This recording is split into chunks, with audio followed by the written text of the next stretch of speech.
television about Florian Wirtz getting his first goal. How much of a relief do you think it was for him and for everyone else as well?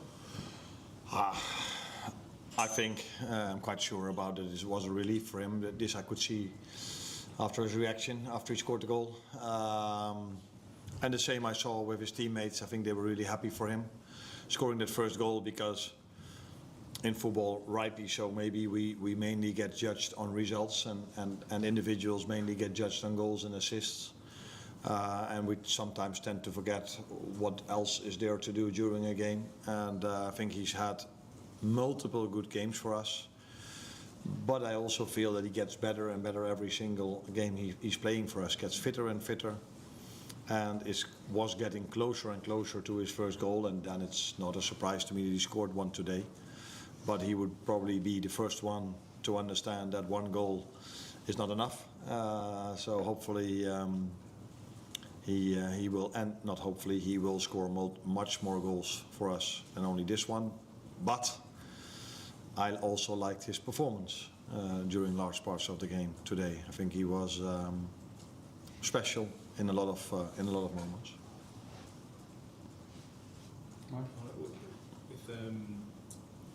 With the second half, do you think that, again, a set piece, is it going to be down to kind of hard work to eradicate this kind of conceding from these set pieces? No, I think scoring goals in the Premier League is not easy. I mean, then in open play. And I see this almost every single game I watch, because the amount of set piece goals scored gets more and more and more. Unfortunately, we're maybe the only team that hardly ever scores from a set piece, and even worse, we constantly concede. But then, I think I said 2, 3, 4 weeks ago that we have to make sure if things go against us, could be set piece, could be other things, we still need to find a way to win that game. And in the last 2 games, we conceded a set piece, but we were able to win, and that hasn't happened that many times this season. So that's, again, progress for me. And but it's obvious that there are more things for us to improve, but this is definitely one of them. Although we had a great set piece, the first one after half-time was completely told to the players at half-time, not by me, but by someone else, and it was an open chance for Florian, but unfortunately again it went the wrong side of the post. So I think we've been unlucky in multiple situations in our set pieces, but yeah, it's 18 games now. Yeah, so we need to improve. Nice. What did you make of the performance overall? Because obviously you got into the 2-goal lead, and then Wolves got one back, and it seemed like they were growing in confidence a bit. Were you happy with the performance in the second half? Of us as a team? As a whole, yeah. Yeah. No, of course not. I think if you go 2-0 up at half-time, you're expecting a different second half than we had to face. But in football, a goal can massively change momentum, and that's why I was so annoyed when the goal at City was disallowed, because we were struggling that game probably just as much as Wolves was struggling today. But then a goal can make a lot of difference. So, and that's what you saw today. Not that after the 2-1 we didn't have ball possession anymore. I think there was still, but it was much more an equal game. And then, of course, you're frightened every time when they do arrive, especially when he brought another big man in with the crosses they gave. But I don't think we conceded a lot of big chances. I think the first big chance we conceded was, again, a goal, not for the first time this season. But for the rest, I saw a team that was fighting to get the win over the line.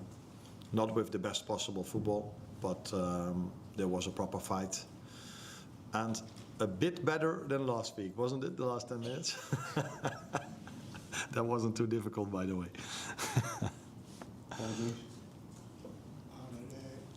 Frimpong's had an impact in the last 2 games.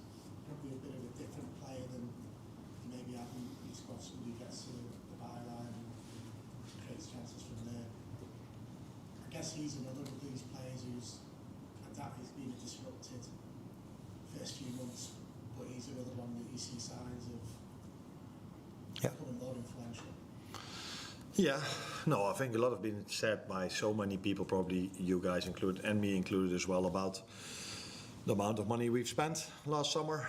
No one talks about what we recouped because we sold so many, but then from the players we bought, we unfortunately couldn't have seen the best from Alex.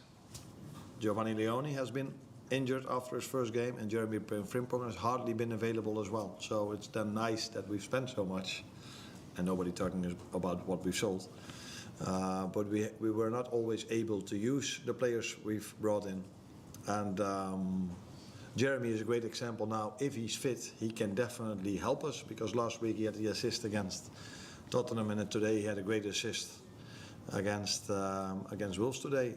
Pace, that's what he has. And that's so important and crucial in modern day football, because to create something against the low block, teams that defend with so many players, usually teams break this down with set pieces. No, that's not our biggest strength.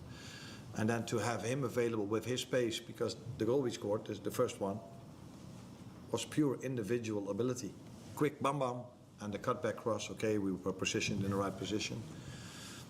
But that's the pace I always wanted to bring in the summer, and that's what we did with Hugo, that's what we did with Jeremy, and with Alex as well. But unfortunately, not all of the money we've spent, we have used that, and that has to do with the injuries of these players. And more for the embargo?